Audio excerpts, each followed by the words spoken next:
introduce Mindy Reiser, who is our vice president, who will introduce you to the actual content of the class. Okay, folks, thanks for patiently waiting. Alejandro is here and he will be speaking, so your waiting is not in vain. Well, let me introduce him. Alejandro Dujovne holds a Ph.D. in social sciences and is a researcher at CONICET, Consejo Nacional de Investigaciones Científicas y Técnicas, which he has translated as the Argentine Scientific and Technology Agency. Alejandro directs the master's program on the sociology of culture, which is based at the Universidad Nacional de San Martin. His main areas of interest are modern Jewish cultural history in Latin America and Argentina on the one hand, and the history and sociology of book publishing on the other.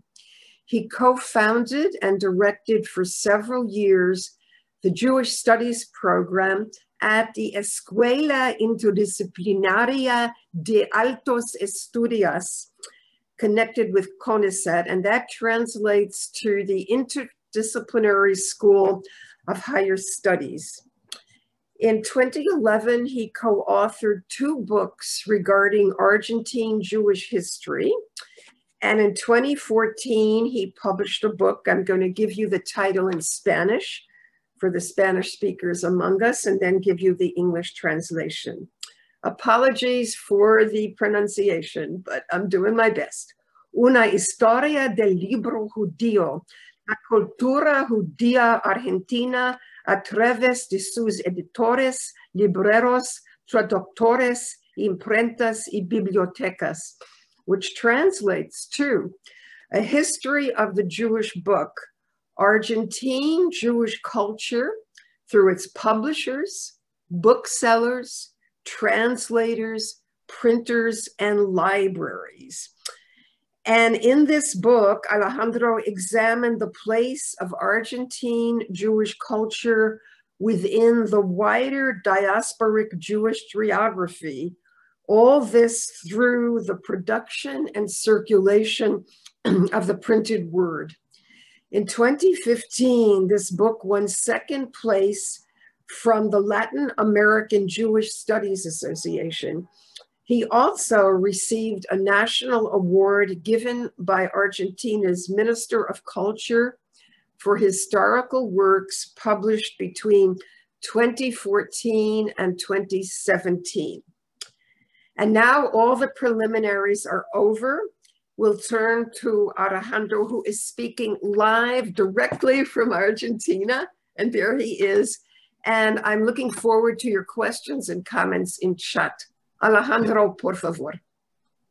Well, thank you very much. Okay, good. Everything's fine? Yes.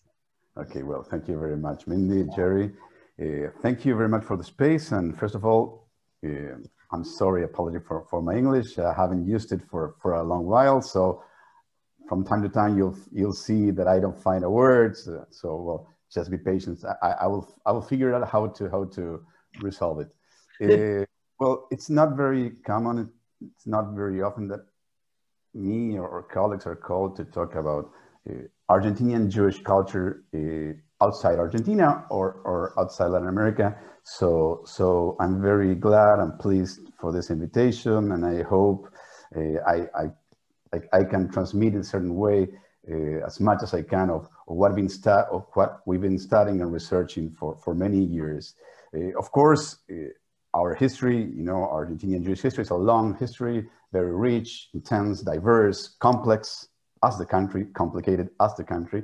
So I'll do my best to summarize it in an hour, and maybe afterwards in exchange of questions and answers, I will try to make some precisions. But if not, I'm open for future conversations through emails or whatever way you want to continue this conversation. Well, I made a few slides that I would like to share with you. and I think it would be easier for me and for you to follow what I want to say through the slides. So I will share them with you. Just a minute. I will.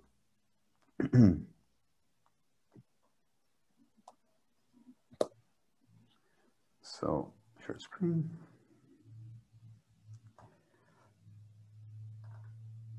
Okay, let me know everything's fine. You can see it. Yep. Okay, Jewish community Argentina of Argentina. I don't know how much you know. I will try to present a landscape, the great image of Argentinian Jewish history, trying to focus on certain processes, facts that I think characterize what's the singularity, the difference of this community compared to the American one, or maybe to other European Jewish communities. No? So just a minute. Yes.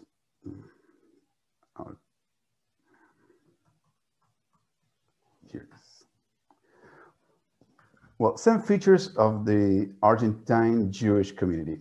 As you may know, and maybe that's the reason why I'm talking today with you, is that the Argentinian Jewish community is the largest in Latin America in terms of numbers, but also, as I said before, in terms of complexity, richness, and because of this, for several decades, maybe even now, still the Argentinian Jewish community, particularly the Jewish community of Buenos Aires, has a very strong influence, intellectual, cultural, and political influence over the rest of the Jewish communities in Latin America, including the Brazilian one.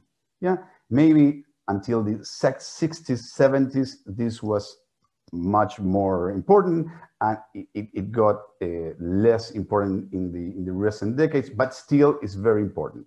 As we will see, for example, in the case of the export of rabbis, if we can say in that way, Argentina produced rabbis that define certain configuration of the Masorti, of the conservative movement in all over Latin America, even in some places in the United States. Here are some general data that allow us to identify the position of Argentina in the whole Jewish diaspora and also Israel. As you can see in the graph, Argentina is in the sixth place, with what Sergio de la Pérgola and other demographers called the core population. I mean, there are different definitions. I won't get deep into this. There are different definitions of what is a Jew, but the core definition means focus on those who identify themselves as Jews and exclude other identities. Yes, for example, if the law of return defines Jewishness is in one way, there's other sociological definitions, but this is the minimum definition. So we have in Argentina, at least in 2018, 180,000 Jews. That puts us in the sixth place. In the first place, of course, is Israel, then the United States, and then France, Canada, United Kingdom, and then Argentina. Yeah, so we represent 1.2% of Jews in the world. Yeah. If you want me to stop in one of these information, just let me know and I go back. So I'll go to the other one. If we see, then we just focus in South America, not all of America, but just South America, you can see the difference between Argentina and the rest of the countries. No, Argentina represents more than half of the total Jewish population of South America. This includes large countries like Brazil, of course, but also Colombia or Chile, you know, that they also have large or important economic and demographic Jewish communities. But Argentina, it's more than half of the total of the Jewish population of these countries. I don't know if you can see this picture fine, but I choose this picture as a way to introduce the complexity of Argentinian Jewish life. Who are they? When this picture was taken? This picture was taken in 2014, yeah? And this is the end of Cristina Fernandez de Kirchner government. This is the center-left root, or branch, at least, branch, sorry, of the Peronist party, yes? Which ended in 2015. This photo was taken in 2014, and these three people are, on the left, it's Cecilia Naón. At that time, she was ambassador representing Argentina to the US. She was in Washington. In the middle was Axel Kicillof.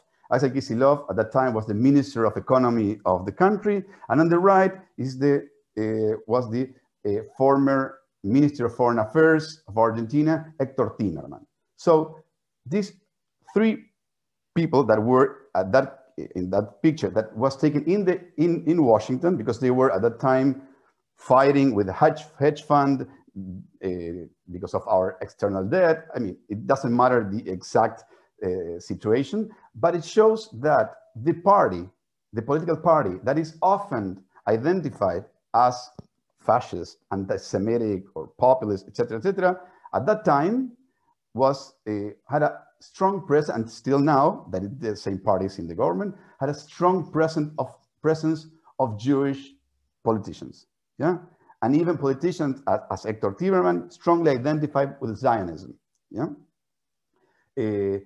And at the same time, that is regarding politics, but at the same time, and this has to do, it's very similar to the American case.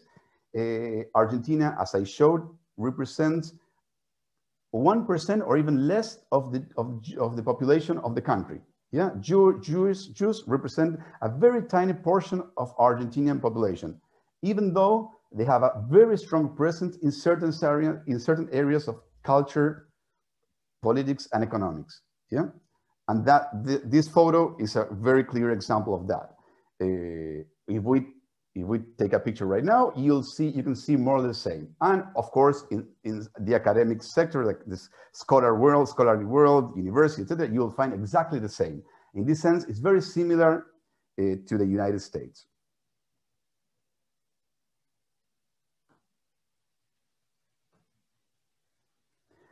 Well, in this sense, I would like to start with a few comparisons with the American Jewish history, because I think it's easy for you to understand certain particularities, certain generalities that are maybe the same in Argentina and the United States, but certain traits that are different between these two Jewish experiences. First, common traits. Well, first of all, if you have to identify countries in the Americas that were open to immigration, or which culture, politics, and life was defined by immigration, you'd say Canada, the United States, and Argentina. The difference is that the composition of the immigration differs a little bit of the American one. In Argentina, the strongest immigration wave came from Italy, then from Spain, then from France, Russia, etc. But the main, we speak Spanish with an Italian accent. I don't know if you didn't know that, but that it's true. That's why our accent differs a lot from our neighbors. So it's a very Italianized country. You can see in ice cream, pizzas, etc., spaghetti. Anyway. Also, I'm sorry, going back to the previous point, at least in the ending of the 19th century and all over the 20th century, I will show you, as I will show you in a minute, Jewish immigration to Argentina came from the exact same places that went to the States. Yeah? In both cases, we have liberal political regimes. I don't have to explain this too much for you, even though our liberal political regimes were under certain menace, aggression in the last years, including yours. But anyway, we still are part of these liberal political regimes. We have similar patterns of social mobility and residence. There are very strong urban societies, In the case of Argentina, Buenos Aires is like a high, I don't know how to say exactly in English, but this is the case. In Latin America, we have a very unbalanced demographic societies, in the sense that capitals are much more larger than the rest of, much more larger than other cities. Yes, in the United States, you have a more balanced distribution of society, of cities. We have New York City, which is bigger than any 2 or 3 others. So that's kind of like what it is like. Well, exactly. And the case, I'll show you in a minute, Buenos Aires is not only the largest city in Argentina, Buenos Aires, the city, and a few cities that are around Buenos Aires, but also is a city that progressively concentrated most of the Jews of the country. So they moved. But besides the common traits, I would like to just underline certain differences that may allow you to identify our singularity. First, in American Jewish history, you have what is called the German period. German period is a long period that can be identified as 19th century, maybe starts even before, but 19th century. This is a very strong immigration from Germany and the German cultural world. This is Austria, Germany, maybe Hungary, Czech Republic, you know, that founded the basis of American Jewish life. In what sense?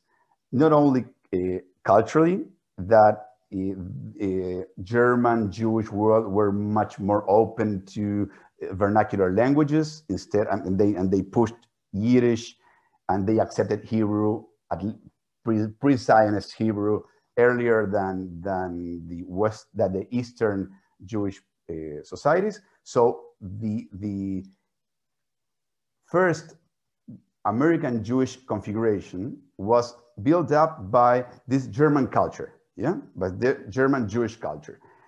And in comparison to the Eastern Jewish communities, this is Polish and mainly Russian, they didn't have a centralized form of organization, yeah. In Poland and in Russia, you have what we call a kehila, yeah, kehila sort of organization. This is a central organization that concentrates economical resources, judiciary resources, social resources, educational resources, and also has a very strong political presence, because who owns, I mean, those who in certain way captures democratically access to the direction of this kehila has a strong influence in the whole Jewish community. That doesn't happen in the States. You have several Jewish organizations that complement or compete with each other. In Argentina, we don't have this. We have what it was founded in the end of 19th century, 1894, is Cadre Ashkenazi, or we call AMIA, Asociación Mutual Israelita Argentina. It changed its name in the middle of 20th century, but it's a centralized Jewish organization, and you can see the same pattern of organization in other provinces of Argentina, in Córdoba, Santa Fe, Tucumán, and even you can see that in Brazil, or you can see that in Mexico, or different countries in Latin America. That was and still is the pattern of organization, although it's going through a slight change in the last decades. Still works like this. Yeah. The other singularity of, in this case, Argentinian Jewish community, I mean, in this case, because it's not the case of Brazil, or Brazil in a very little way, yes, but maybe Mexico or Chile or other countries, is the Jewish agricultural colonies. The basis actually of the foundation of our presence in Argentina has to do with Jewish agricultural colonies that were financed, organized by a very wealthy Jewish man of the 19th century, is Baron Maurice de Hirsch, a tycoon that when his son died, his only son died, he realized that he had this enormous fortune, and in a certain way, how he wanted to honor his son's memory, and the same helping Jews that were persecuted by the Tsarist government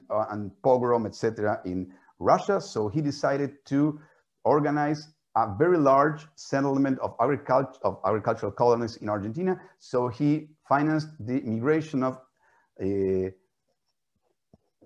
I think finally the number was around 30,000. He wanted to move 3 million Jews from Eastern Europe to Argentina, but it wasn't so easy because of different reasons. So there were only 30,000, but because of their sons and different generations, the colonies grew and were central part of a Jewish presence in Argentina.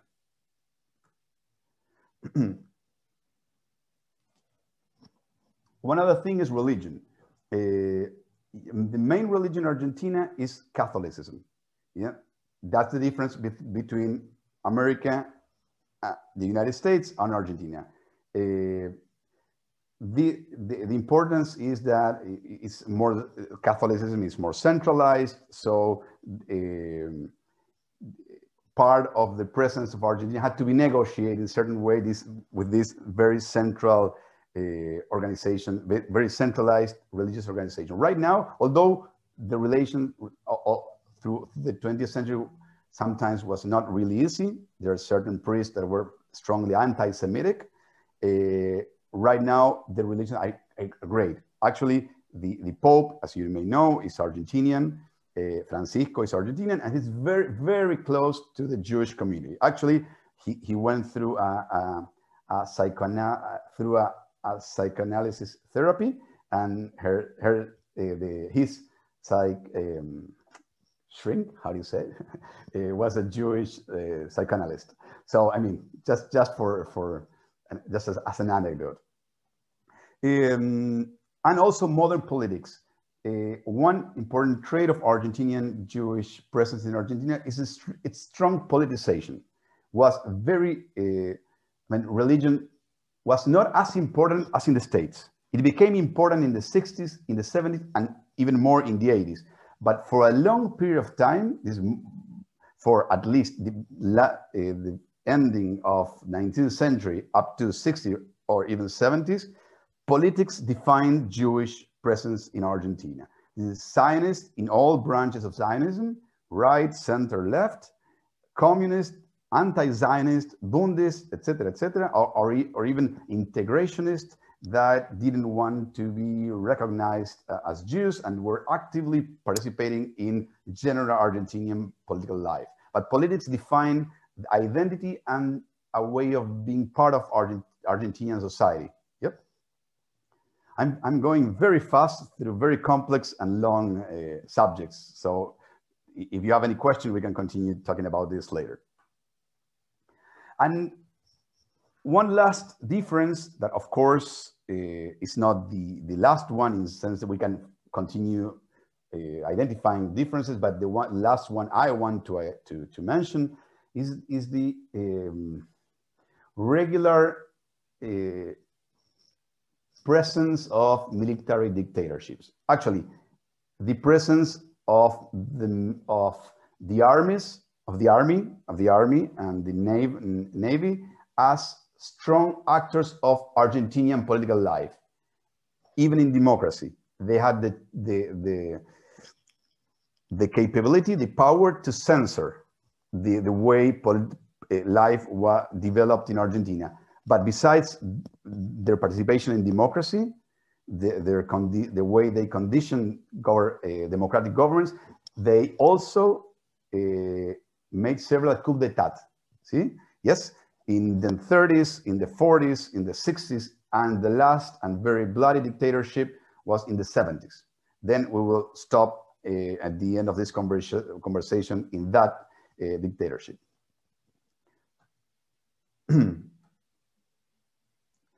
Well, we have three main waves of Jewish immigration to Argentina. I will focus on the Ashkenazi part of the Jewish life in Argentina that comprises at around 85% of Jewish life in Argentina. It's mainly Ashkenazi.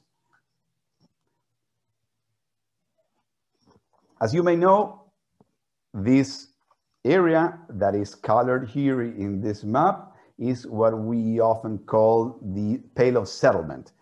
This is this area where Jews had to live in the Tsarist Empire through extreme conditions, legal, economic, and political conditions. And from time to time, they were victims of this waves of extreme violence. So the main immigration, or at least the first strong immigration that came to Argentina, departed from this area. The second one, sorry, I will just give you some dates, then we will go back to this information. The first ship that came to Argentina, starting the large Jewish immigration in the country, came in 1889, and the ship was called the Vessel. Actually, my great-grandparents came in that ship, and it started in 1889 and finished in the beginning of the First World War, 1914. Then a second wave of immigration started in 1918, and it ended in the 30s, and a new immigration started with those refugees that were escaping from different forms of anti-Semitism and mainly Nazism in Central Europe. The second wave of immigration came mainly from Poland. If the first one were mainly people who worked in the land, people who worked that didn't live in large cities but in shtetl, the second one was a little bit more urban, was more politicized, was closer with, were close to the printed word, as I would say in my book. And the third one, as I said, came from Germany, Austria, on those countries that were in a certain way influenced or by Nazism. We also have a very little last immigration in the 50s of refugees that were living in different countries in quality of refugees. For example, in Paris, that their status allowed them to move to Argentina. Well, I mentioned before the agricultural colonies. The agriculture were settled in certain provinces in a very rich in terms of soil provinces in Argentina. Now these agricultural settlements, these communities, has very few Jews. Although they grew until maybe the 30s, and then when new generations of Jews were born, they moved to Cordoba, that's the second city of the country, or Buenos Aires, to study at the university, and then came professionals and started other sort of businesses, and they started a very upward movement, socially upward movement. No? But here is a graphic, a map where you can see where the agricultural colonies were settled. As I said before, the urban settlement finally was the most important way of settling of Jews here and in the rest of the world. Jews are a very urban people, as you may know, of course. And as you can see, here you have in this chart, you can see the progressive concentration in the city of Buenos Aires. And even if you see province of Buenos Aires, actually is the city of Buenos Aires, because it's a province, but there are these small cities that I mentioned before that are just neighbor to the city of Buenos Aires. You cross the street and you are in the province of Buenos Aires. So although there's a difference in this chart, actually they belong to the province of Buenos Aires, in this sense belongs to the city of Buenos Aires. So you see a progressive concentration in the city of Buenos Aires. In the mid-60s, you have at least 3/4 of, or even more of the Jewish population living in the city of Buenos Aires. In my case, for example, I'm from Córdoba. I was born in the second city of Argentina. Both of my families, of both branches, come from agricultural colonies in different places. They went to study to Córdoba, and then I moved to Buenos Aires. So in a certain way, I'm just one more of this long history of moving on shifting places of Jews in Argentina. Another important aspect of Argentinian Jewish life was its very strong connection with Eastern European Jewry. Very strong. Actually, I won't go deep into this, but Argentina, for a little bit more than a decade, right after the Second World War, became the main producer of books in Yiddish, competing with New York. Argentina became a very strong place of publishing, not necessarily of writers. Many writers were survivors of the Holocaust that sent their manuscripts to Argentina. Argentina published them and then exported to the rest of the world. So Argentina, in that sense, was a key place of structuring of Jewish Yiddish continuity in the world. Actually, many professors of Yiddish, for example, in Paris or even in Tel Aviv University, are from Argentinian origin. And I don't know if you knew, but the first book published by Elie Wiesel was published in Argentina, in Yiddish. Then he became famous when that book was translated into French and published in France. Finally, as a consequence or part of this, the importance of Yiddish language and culture in Argentina, as I said before, it was very important until the 60s. Until the 60s, you can find lots of schools of this Jewish school network that still taught Yiddish. And right now, as in New York, we have our own YIVO that promotes the existence and development of Yiddish culture and language in our country and in the region. Well, regarding to cities, I just want to show you this chart to identify the place of Argentina. Sorry, of Buenos Aires. So you see there are, of course, Israeli cities, American cities, a few European cities, and then it's Buenos Aires. You can see, so it's very important. If you forget about the country, just don't care about the country, just focus on the city. You can see Buenos Aires is as important as, for example, close to London, or even larger than the presence of Jews in Atlanta.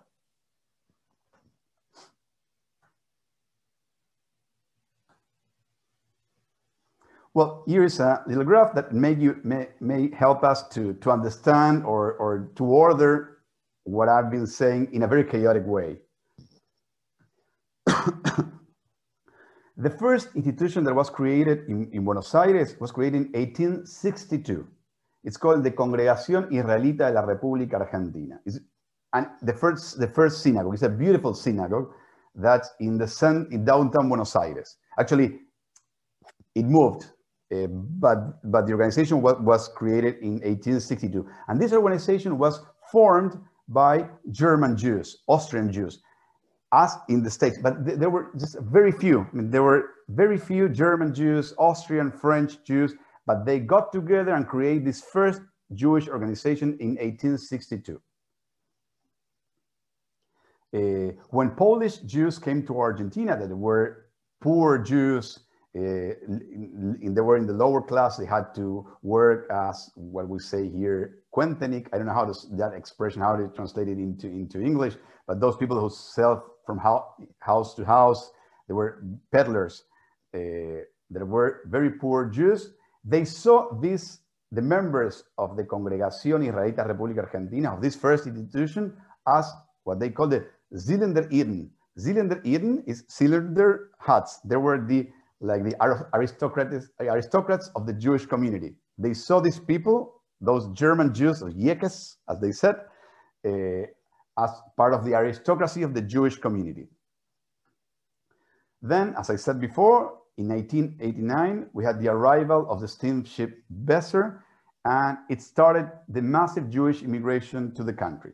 They came from Ukraine, and they founded the first agricultural colony that is called Moisesville, Moiseville, in the province of Santa Fe. So, as I said before, this steamship vessel started the first wave of migration until 1914. That all came from Eastern Europe, mainly from Russia. And the agricultural colonies were created mainly during this time. The second period started in 1918 and ended in the 1930s. Then the third and last great wave of migration until 1952. Then we have we can go into details and show the complexity of this, but between 1960s and 2001, we have a long period of stabilization of the Jewish community. And first, during the 60s and 70s, because of the strong presence of Zionism in Argentina, of certain branch of the Zionism, you have an ideological emigration to Israel. And because of several economic crises that we had in the 80s, but mainly in 2001, you had a large emigration of Jews to Israel, but because of economic reasons, and to Spain and to the United States. For example, you have a very important presence of Argentinian Jews in Miami right now.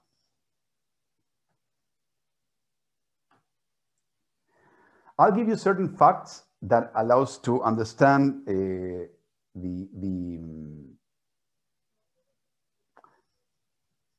our history that differs in this sense with the American one. 1919 was a very bloody and difficult year for Argentina, because we had what we call in January 1919, what we call the tragic week, or within the Jewish community, we call them the first pogrom. Yeah, the economic situation in Argentina, or the fights between the labor unions and the government, was quite hard. Plus, 2 years ago, in 1917, the Russian Revolution took place. And in 1918, a strong reform movement in Argentina in the universities also took place. So the established sectors of the society, the conservative sector of society, saw that their power was being challenged. And they identified not only the labor unions, but also Jews as a menace, because they identified Jews as Russians, So they thought Jews were the way that Russian Revolution and what they call maximalism, this is communism, but they call at that time maximalism, this is the maximal program of revolution, there was going to get into Argentina through Jews. So these wealthy young people from the wealthy neighborhoods of Buenos Aires got their horses, and with the support of the police, they got in the Jewish neighborhoods and started burning Jewish shops and killing, we don't know exactly, if 100 or more than 100 Jews. They were killed in a very, I just choose to bring you this image, but there are very violent and very disgraceful images of what happened at that time. So that was in a certain way the welcome to the presence of Jews in 1919. Previously, in 1910, we had something similar, but in a smaller scale.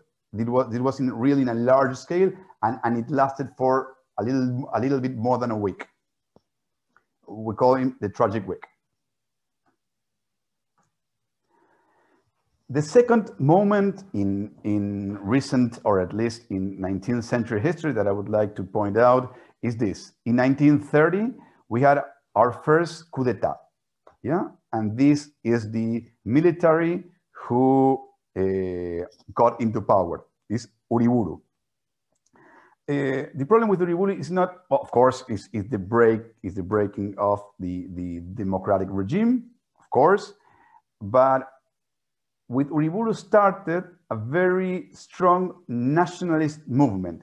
If in 1919 we had this strong attack to the Jewish community, it cannot be said that at that time there was an anti-Semitic ideology. What I mean this, of course, it wasn't an anti-Semitic attack, but at the time, 1919, anti-Semitism was not an organized ideology. They didn't use Jews to explain the crisis of the world. Yeah, in the 30s, and mainly because of the influence of French intellectuals, of anti-Semitic French intellectuals, anti-Semitism became a central part of a nationalist ideology in Argentina. So nationalism in Argentina, for a large part of the 20th century, was very embedded with anti-Semitism. And it started in 1930. During this period, as I said, 1930 to 1946, this is the end of the Second World War. We have this extraordinary expansion of not only organizations,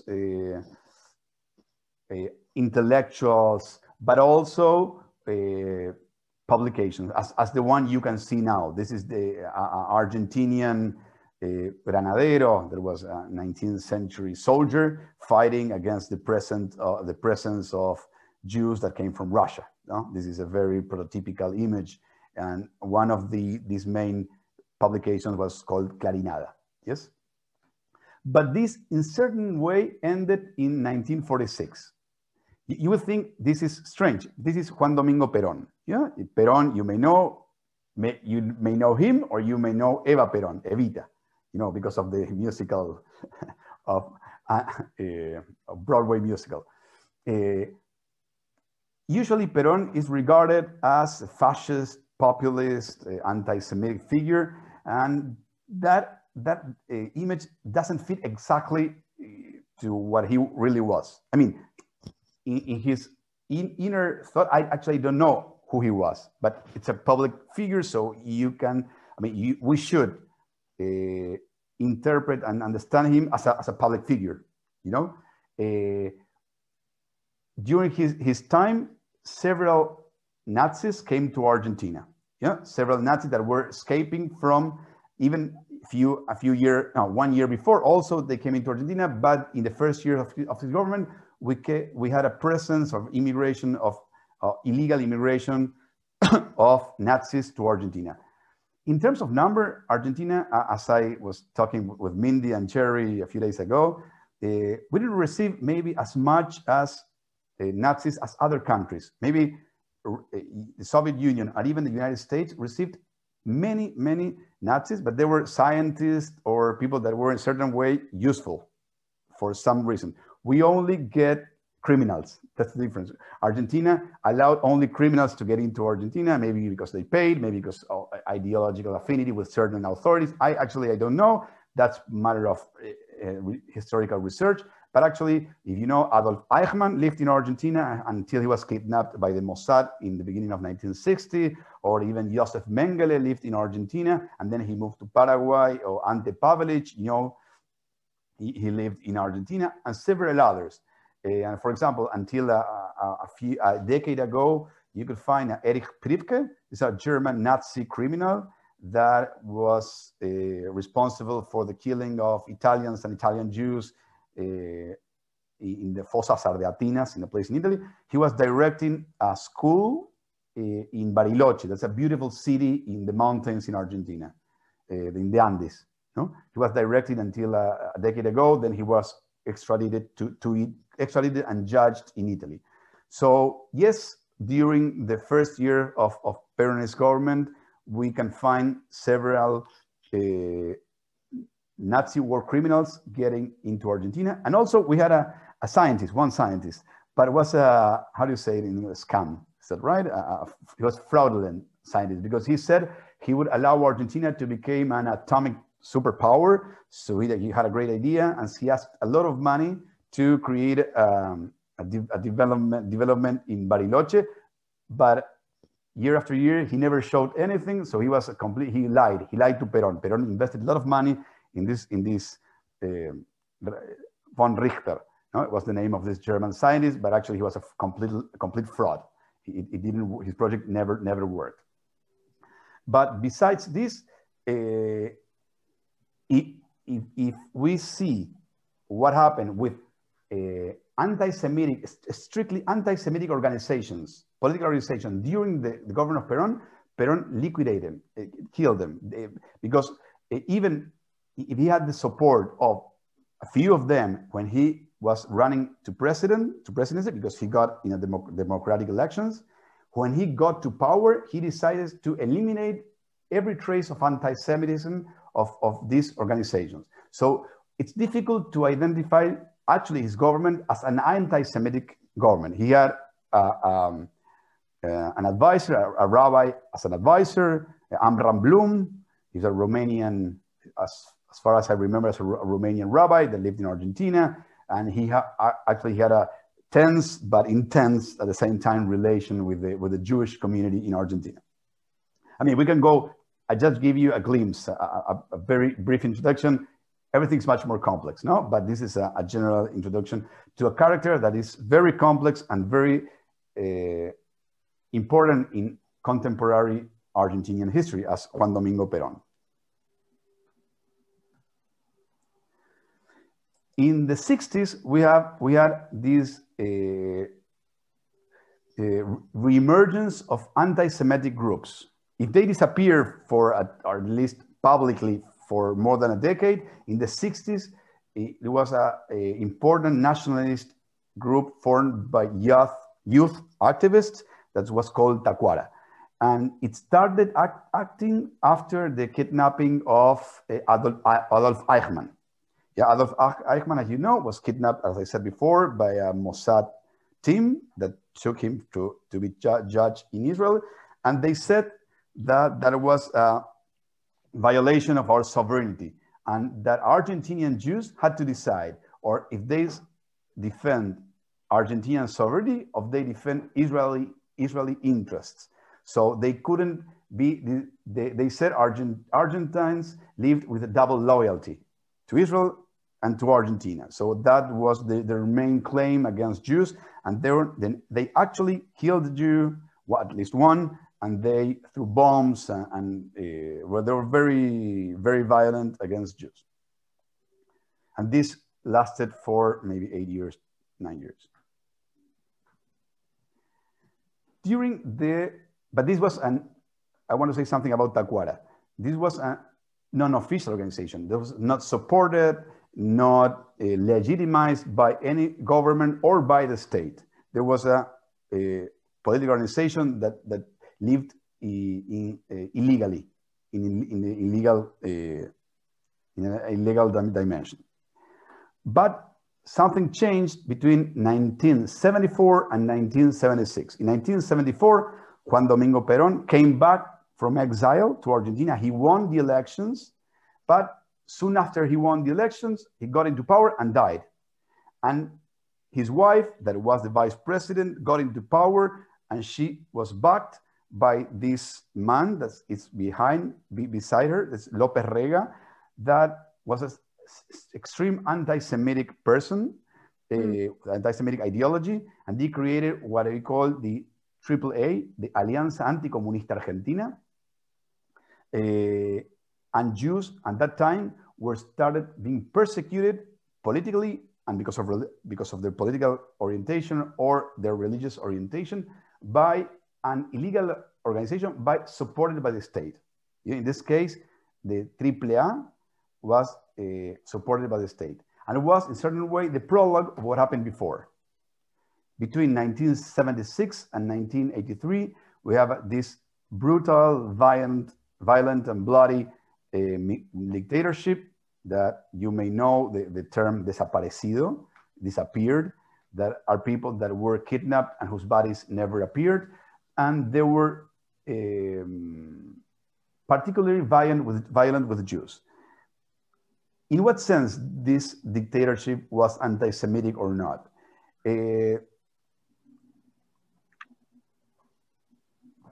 One would say the number of Jews who were disappeared during the dictatorship is much higher than the number of Jews in the whole society. So statistically, you'd say, well, Jews were persecuted. But at the same time, Jews statistically were much more present in political activism. So Jews were intellectuals, were being part of leftist movements, or even they were part of social organizations. And they were maybe persecuted because of Jews, of being Jews, or of being activists. But the main thing is, when they were kidnapped, and all testimonies regarding what happened in the chambers of torture, they had double tortures. Jews, the chances of a Jew to escape alive or to survive a chamber of torture were nearly zero. They had double torture, and the ways they tortured Jews was harder. Yeah, and this, why I'm saying this, because all this started in 1930s with the first coup d'etat and the presence of anti-Semitic ideology that went through the army and the navy all through the 20th century until the last military dictatorship. Well, I'm just going through very fast through a lot of information just to focus on certain specific facts. And one very hard fact, very important fact that probably you may know about it, is the bomb attack against the Israeli embassy in 1992. More than 20 people were killed there, and justice never caught the responsible. Those who were responsible never fined or judged those who were responsible. 1992. This is very important. The lack of justice is very important because the fact that they didn't find the responsible allowed what happened 2 years after in this moment. That is the bomb attack against the Kehila. As I mentioned before, the main Jewish organization that organized Jewish life in Argentina, but more precisely in Buenos Aires, because it was situated in Buenos Aires, was located in Buenos Aires, is the AMIA, Asociación Mutual Israelita Argentina, that was attacked in 1994 and 85 people were killed, plus people were injured, etc. As in the case as the bomb attack against the Israeli embassy, those who were responsible were never put into trial. Moreover, there were clear traces that certain groups of the intelligence service and of the police of the province of Buenos Aires were part of the cover-up, and even in the government at that time were part of the cover-up of the responsible of the attack. So up to now, we don't know exactly who were the responsible, or even if we know some of names, were never put into trial. And this is very important. And this was the most deadly anti-Semitic attack after the Second World War in the world. Yeah. And the last image I would like to show you is this, that it may be a little bit strange to you, but in Argentina, anyone could identify it very, very fast, is the decision of the president in the ending of 2001, this is December 2001, to quit government, Fernando de la Rúa. Why I am showing you this? Because Argentina was hit once again by a huge economic and social crisis in 2001. Yeah, that exploded the economy and pushed the government at that time to quit. And we had in less than a month, like 5 presidents. A large portion of Jews in Argentina, Jews are part of the middle upper class, And at that time, a large portion of Jews went into poverty. So they had to be, or they just emigrated and went to the places, as I said before, that they went to Miami, to Israel, or to Spain, to Madrid or Barcelona. Those who stayed and went in and fell into poverty, they were supported by a very strong social network of the Jewish community, with very important help of the American Jewish community that sent a lot of money, or even organization through, for example, but not only, the JDC, the Joint Distribution Committee here created a large office that really helped us to survive that very, very difficult period. And fortunately, after a few years, the institutional and the private world of the Jewish community were stabilized again. Yes?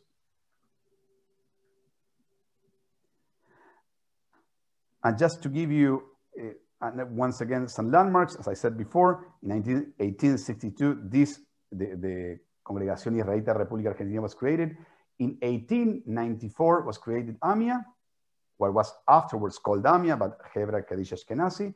And in 1935, also a centralized organization that represent, or they tend to represent the complex Jewish world before the government, that's called DAIA. Yes, and we have, that's also a difference with the American experience. We have one organization that is the mediator with the government. It's called DAIA.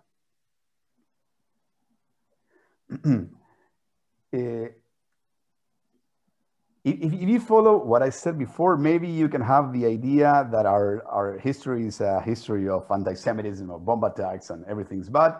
But actually, right now, it's not like that. I mean, life, of course, from time to time, we have certain anti-Semitic expressions, but I can say that right now, anti-Semitism, and particularly after the AMIA bomb attack, it's going through a very low level. Yeah, anti-Semitism, it's not part of our public expressions. It's very difficult to find a politician that express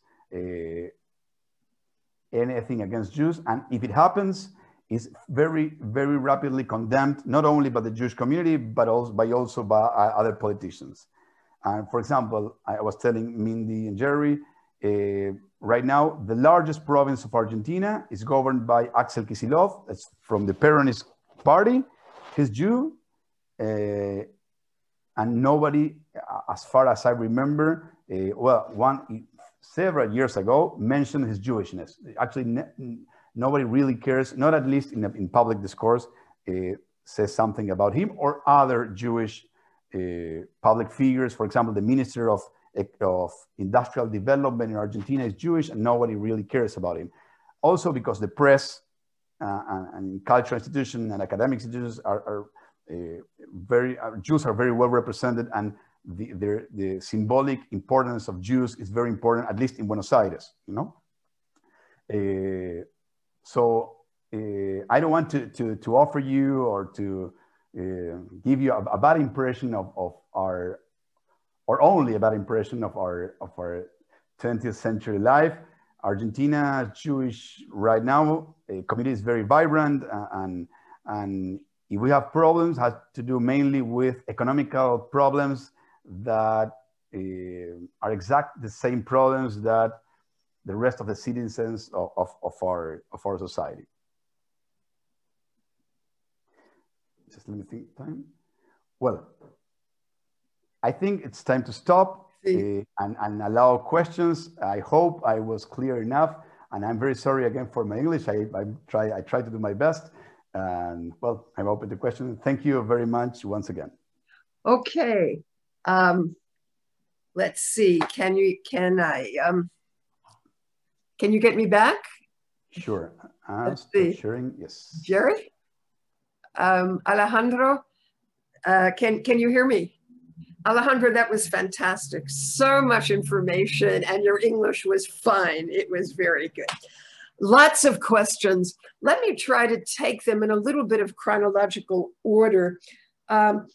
Just to specify a little bit, in the first wave, did people come from Ukraine, Galicia, a mixture? Is there any way to hone the geography there? In general terms, would say the Pale of Settlement.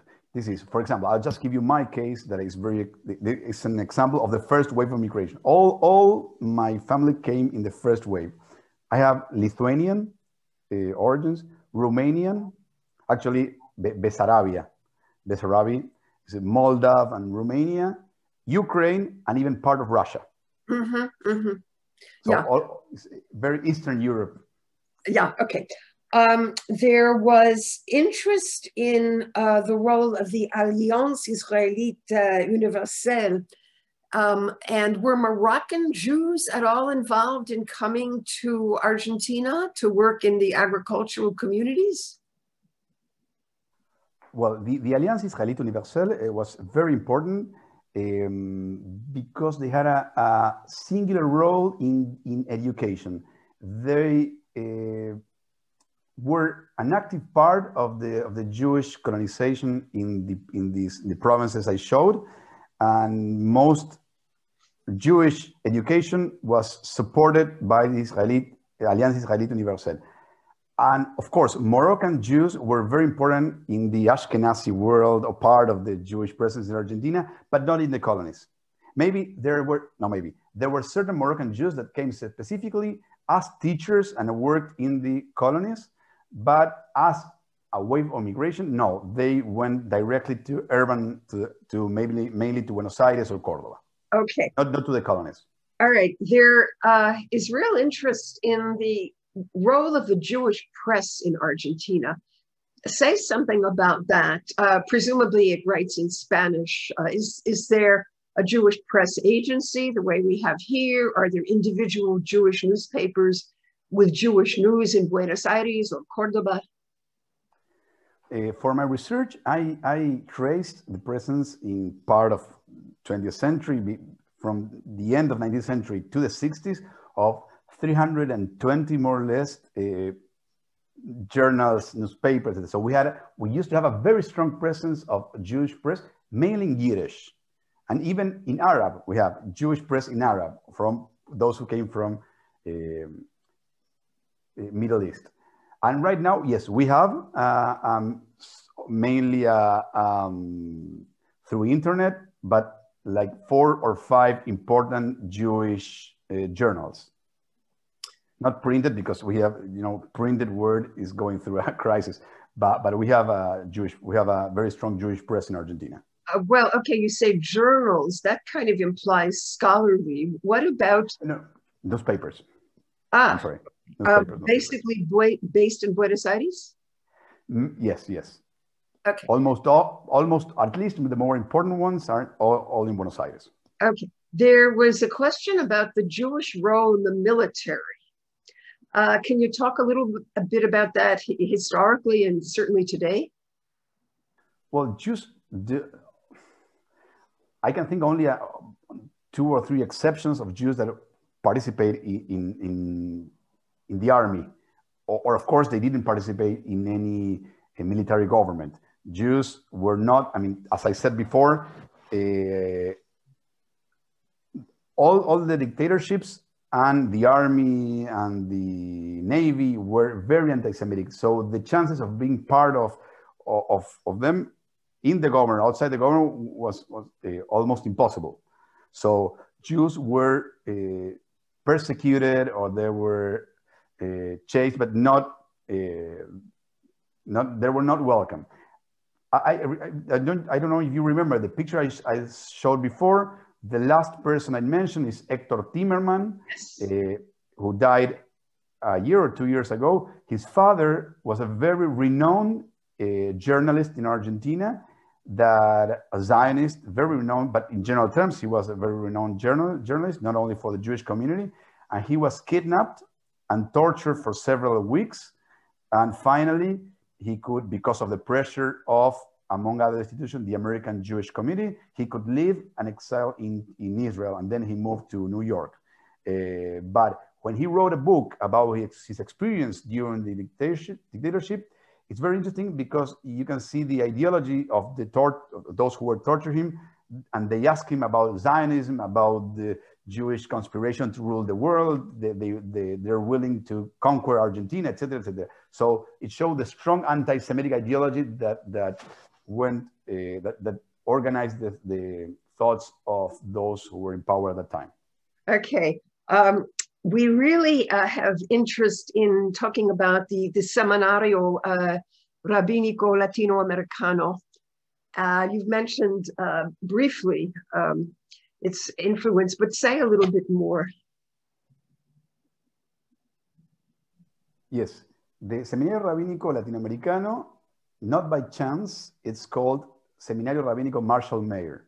Marshall Mayer is the name of one very important figure of our contemporary history.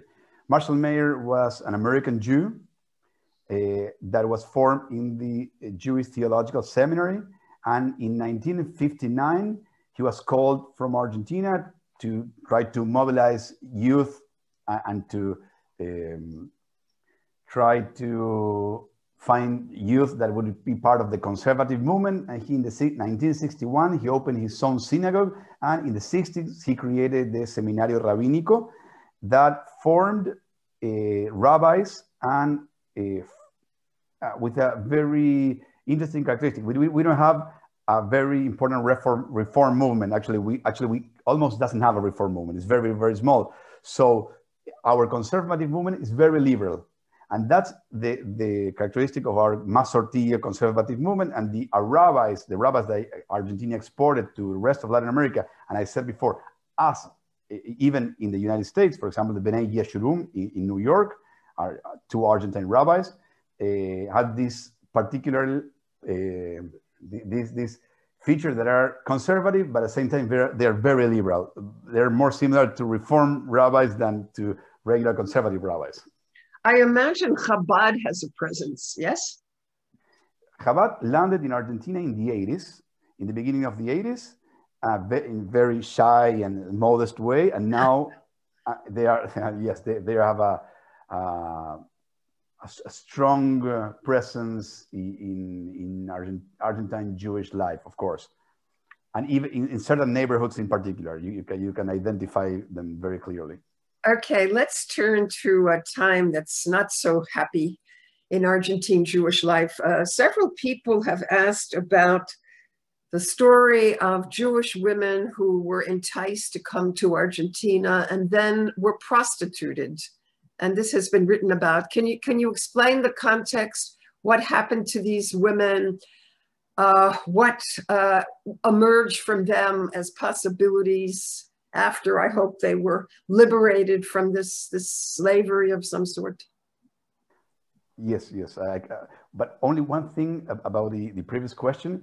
When we talk about religion, we can see this strong links between the Argentine Jewish community and the American one, because Marshall Mayer came from the States and the Chabad movement also came from Brooklyn. Yes. And so our religious renaissance has to do with the United States. That's just to underline that.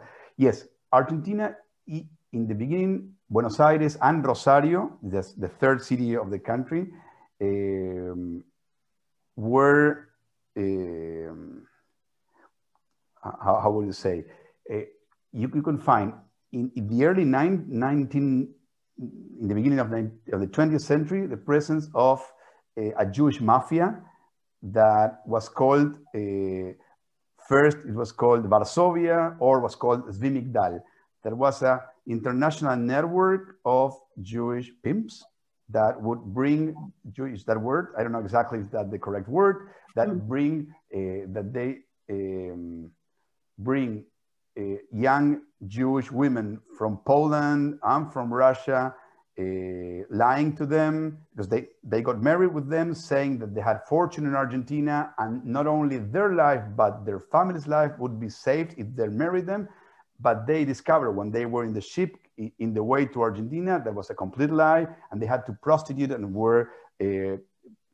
they were absolutely living in a clandestine life and being prostituted by this Jewish network that exploited Jewish women for prostitution. No, this ended in 1930 when one woman escaped and went to the police and told what was going on.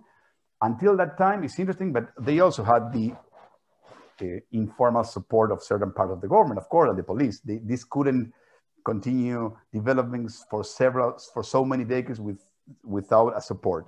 And in the 1930s, all these people, all the leaders of the Zvi Migdal were caught and put into jail, and this was disbanded and finished. But the interesting thing is when there's an American scholar that worked very well with this case, it's called Miri Arfitz. So he researched and saw the internal documents of the Zvi Migdal, and it worked exactly as a kehila.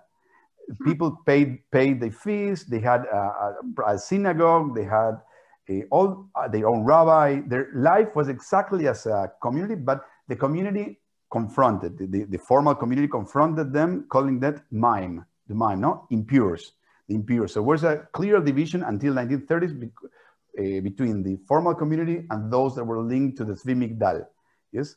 And for example, in the theaters, you have a strong Yiddish theater movement in Argentina that was financed by the Zvi Migdal, and the other part was financed by the rest of the community.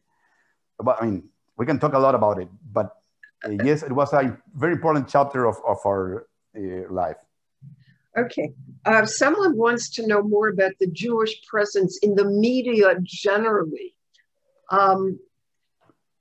Do they, as in the United States, play important roles in television, in newspapers, in serving as interpreters of public events? Yes, I would say that is exactly the same. Different names, different language, but exactly the same, yes. Okay. Let me ask about the Pope and his relationship to some of the anti-Semitism we've discussed. He was living in Argentina during some of this. What role did he take, and the Catholic Church more generally? The first expressions of Bergoglio, that's Francis, regarding Jews is maybe in the 90s, and they were always very positive. So regarding Jews, he was always very positive. He was born and raised in a neighborhood full of Jews.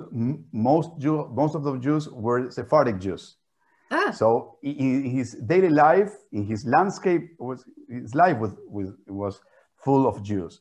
But he has a very, his role was discussed by a Jewish journalist whose name is Horacio Verbitsky, about his role during the dictatorship, not regarding Jews, but regarding members of the Jesuit company of the church, that this journalist said he didn't took care of them. And these people were kidnapped and tortured. Well, do you think that because of his experience, he is playing any particularly helpful role to Jewish life and supporting interfaith efforts within the larger Catholic Church? Do you discern any spillover from his earlier days as a young man growing up in this beneficial environment for cultural exchange and sharing of traditions? Absolutely. For Bergoglio, for Francis, sorry, Jewish presence is part of daily life. It's part of the chance of convivir, that live together with Jews. It's very common. In Argentina, we have a very small Islamic community, but at least in Buenos Aires, a very large Jewish community. So it's part of daily life.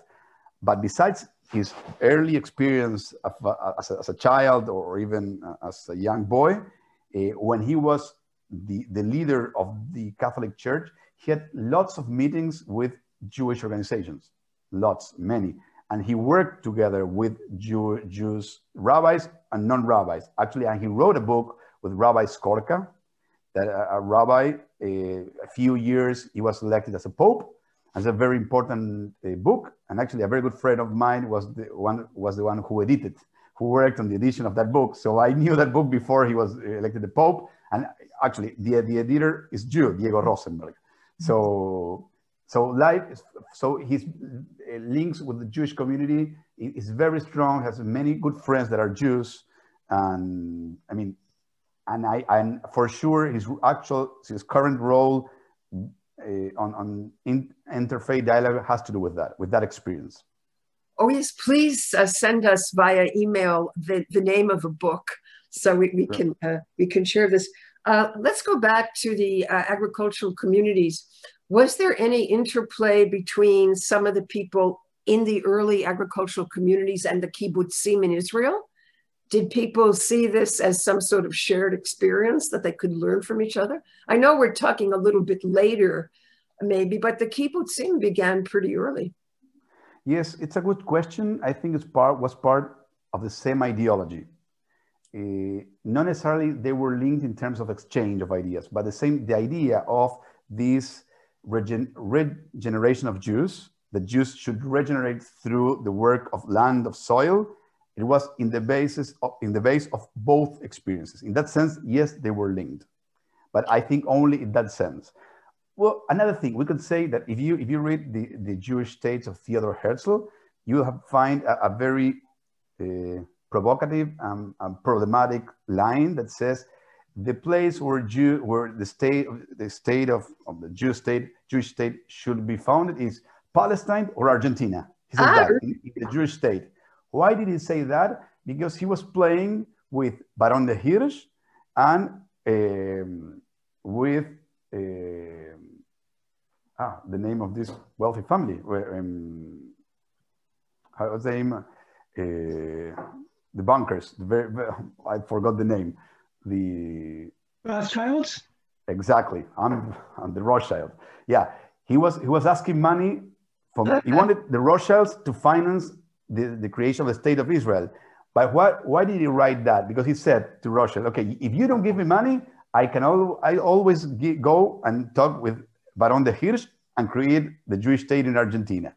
That's why if you read the Jewish state, you'll find the mention of Argentina. That's the only link that you can find about these two experiences. And I say that that's very problematic because part of the anti-Semitic groups in Argentina read that and said, okay, then Jews want to conquer Argentina. Okay, we have some people raising their hand, and let's see if we can enable them to ask their questions directly to Alejandro. Let's see, Jerry, can you see where the people are who are raising their hands? Let's see. We're getting a little bit lost. I see Linda raising her hand. All right, Linda, go ahead. Unmute yourself or we unmute you. Hi, my family immigrated both to the United States and also to Argentina. Their name, and Esther Cahan, C-A-H-A-N, is still alive, I think, and still lives there. Her son was prominent in the government. So I'm wondering if that's still a family that's involved, if anyone knows them. And also just to mention, Baron de Hirsch also founded a colony in Vineland, New Jersey, and Norma, which is very close to where I grew up in Bridgeton, New Jersey. So do you know the Cahan name and the government person who was there? Well, I know the Cahan name, yes, of course, but I don't know anyone that was in the government. Maybe I should look for him or her. Yes, the Baron Hirsch, yes, he created a colony there and also in Brazil and also in Paraguay, but very few. Most of them were located in Argentina. Okay. So the Jews that survived, I missed the beginning of it. The Jews that survived, like my cousin Esther, she's old now. She's in her 90s if she's still alive. They left them alone, so some of the people did still survive. Sorry, I didn't understand the question. They survived? Surviving. Who? Who are these people? These were my great aunt, my relatives, who went to Argentina instead of coming to Philadelphia after the family left Vitebsk or Russia. They came to Argentina and also to Philadelphia. So my aunt, we've corresponded with her many times. She lived in Buenos Aires and her son became prominent in the government, which surprised us that a Jewish person would be prominent in the government there. Well, since the 80s, that's not strange. There are many Jews that are in the highest levels of national government and even in the provinces. Okay, thank you. Okay, any more hands out there? Now's your chance. Jerry, do you see anyone? Yes. Peronist Party? Yes, I do. Maybe the next candidate of the Peronist Party as a president is a Jew, maybe, Axel Kicillof. Let's see, Gertie? Yes, what's so interesting is that I come from Argentina and I met Rabbi Marshall Meyer when he got to Argentina to open the Seminario Rabbinical. And I was studying in Israel at that time and was going to go back to Israel. I just went to visit my family. And he says to me, Gertie, you know all these languages because I know several languages. I need somebody who can help me with translating all the books that I'm getting and open the Seminario. Would you stay with me a year? And I said, yes. And that's exactly what happened. I stayed with him a year. I translated all the letters that he translated. Yeah. He wanted all the books, and all of a sudden people were sending books from all over the place into the Seminario, and we had to say thank you in French and in Portuguese and in German, and you know where they were, and I know all these languages, so it was fabulous. Great. Thank you for the information. Great. Phyllis Geller has raised her hand. Yeah, you can unmute Phyllis. I'm trying to spotlight you. Hi, sorry, that was a mistake. I didn't really raise my hand. I was just trying to read the chat. My finger got lost. Okay. Okay. How about someone else here? I don't know what your first name is. I don't think Samuel, probably that's your first name. You had your hand up.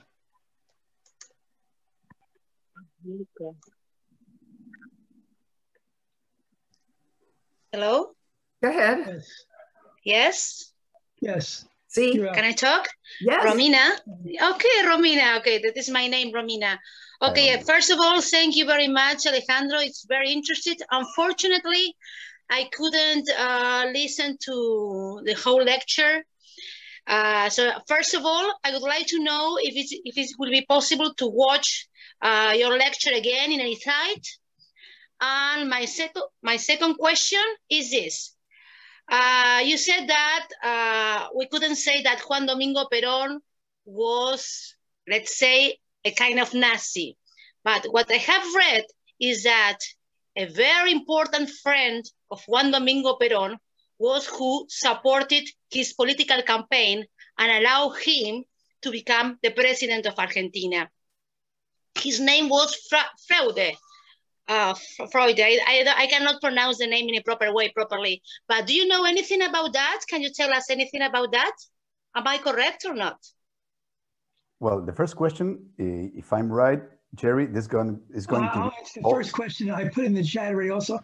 It will be, the link to the recording will be posted on our website, but it'll be a few days later. And when I post it, I will send an email to everybody who registered so you know to go on the website and look at it if you want. I will also try to post the chat box with maybe maybe we'll add some things into it that we'll get together with Alejandro, and maybe we'll add a few comments answering some of the questions we were not able to get to. There is an interesting discussion here about dinosaurs found in Argentina. Do you know anything about what I'm referring to? I'll answer very briefly to Romina's question regarding the support of, well, Peron came into public knowledge with the coup d'etat of 1943. He was a member. Then he became vice president, minister of work, and minister of defense of the military dictatorship that started in 1943 till 1946. Then he fought and he was excluded from that dictatorship. But many nationalist groups and anti-Semitic groups supported him in his candidature. Not only this person that actually I don't know him, but many saw the chance of nationalism to get into power through Peron. But when Peron got to power as a president, he, at least from certain groups, he tried to eliminate any trace of anti-Semitism. If he genuinely was not anti-Semitic, or he was, actually, I don't know. Maybe it was because it was 1946 and was Peron, he was a pragmatic. Before everything, he was very pragmatic, and maybe at that time, being an anti-Semite in 1946 was not a very good presentation to the rest of the world. Maybe because of that, or maybe because we really thought about that. They really believed that. But the thing is that when he got to power, most of the anti-Semitic organization left his support, or the nationalist groups left anti-Semitism outside. Okay, about dinosaurs in Argentina? Many. Oh, really? Yeah. The biggest dinosaurs are found in Patagonia. I don't know why, but from time to time you have news information of these mega dinosaurs that are found in Patagonia. So we have the bones of these dinosaurs. But every 2 years they found a new record of bigger dinosaurs.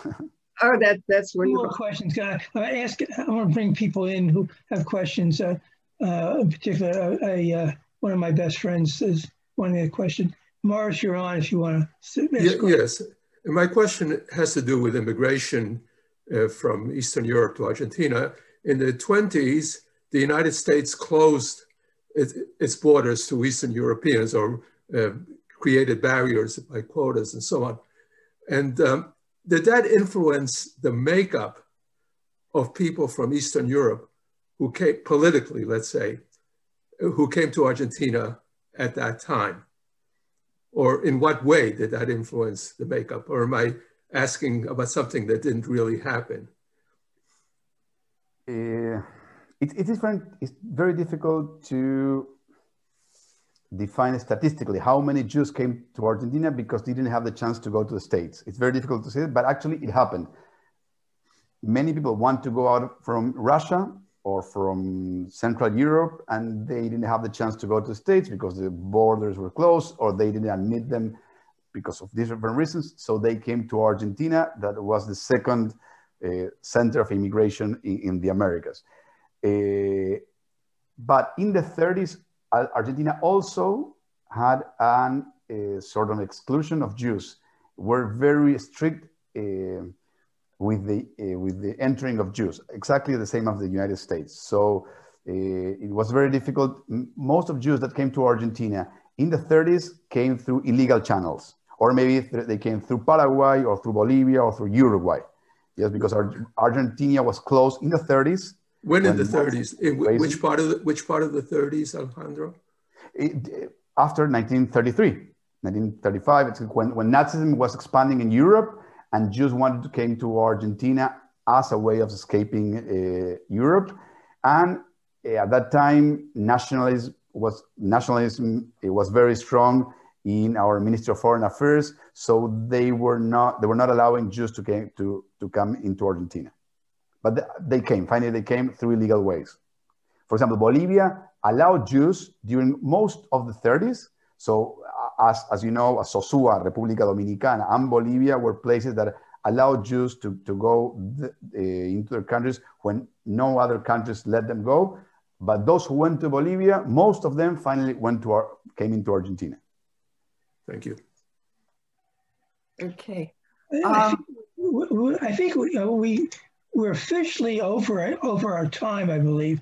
I mean, we can stay around if Alejandro would like to, but let me restate what I said before about we will post both the recording and the chat, so people can come back whenever we post it later on and see anything else that we talk about or answer questions which we did not get a chance to. There's a lot of questions in the chat, and Mindy brought up many of them, but there are so many that we can't really cover all of them in this short time period we have.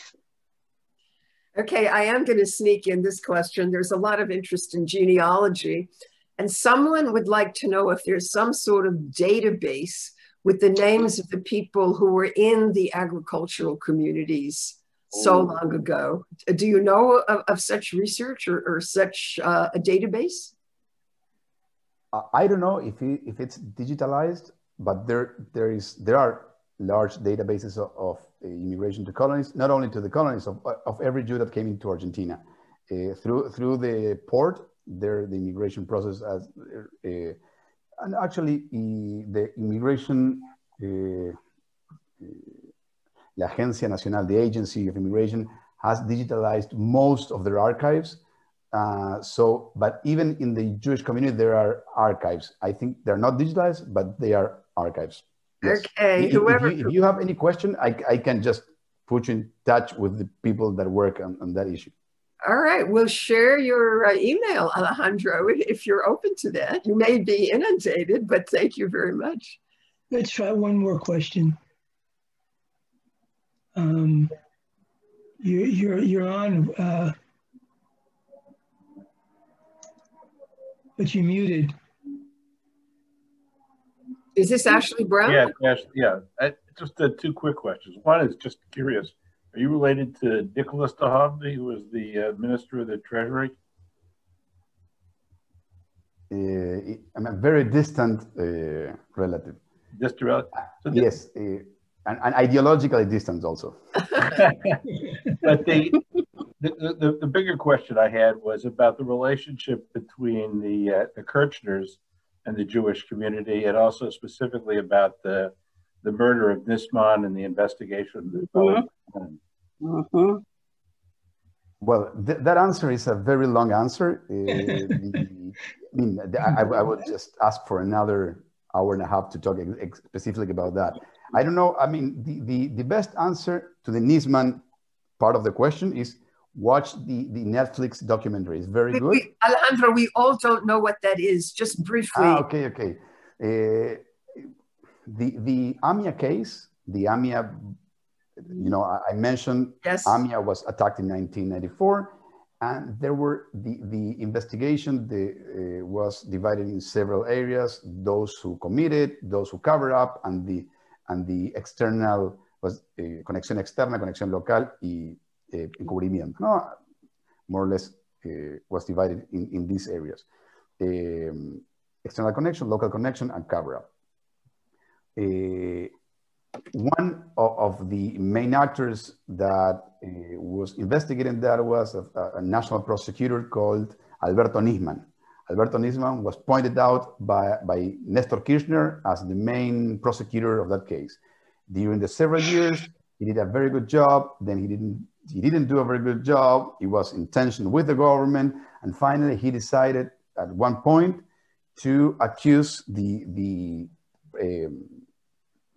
president of the time, Cristina Fernández de Kirchner, not because of the bomb attack, but because of a negotiation between Argentina and Iran, because Argentina and Iran had frozen their relation, and they wanted to they started talking about the chance of making a third-party trial to those who were involved in the terrorist attack, because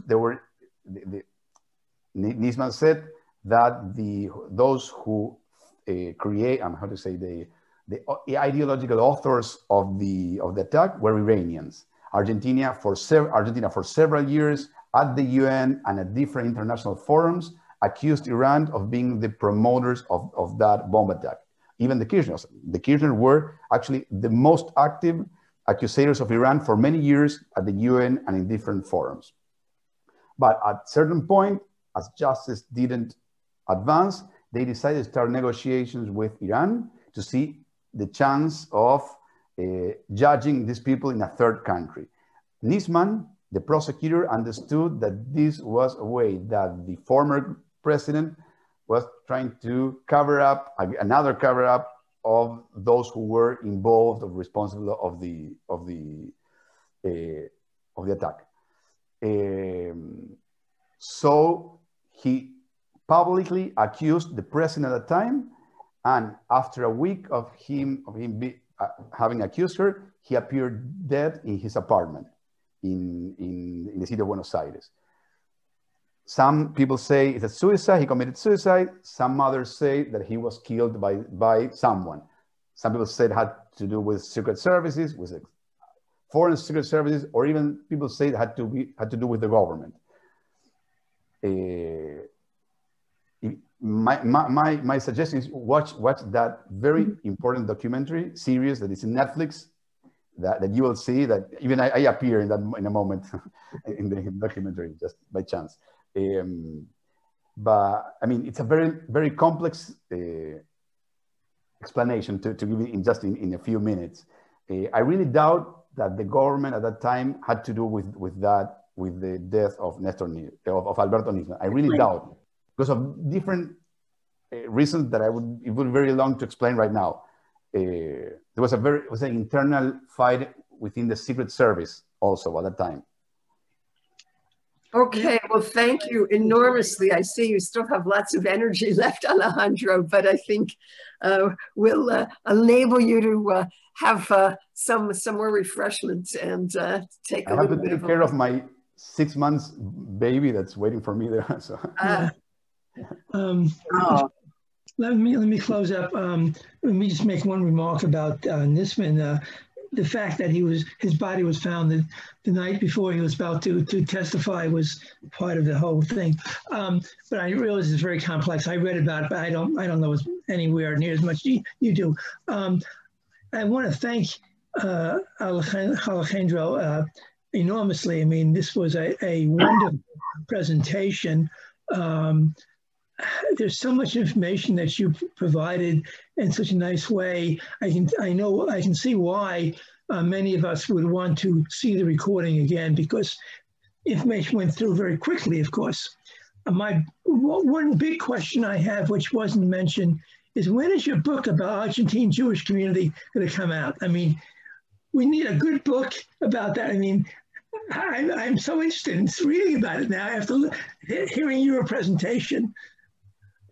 Great idea. I hope when my son allows me to sit and write a little bit, I will go back to research and write about these things. And I hope that I can publish something in the next few years.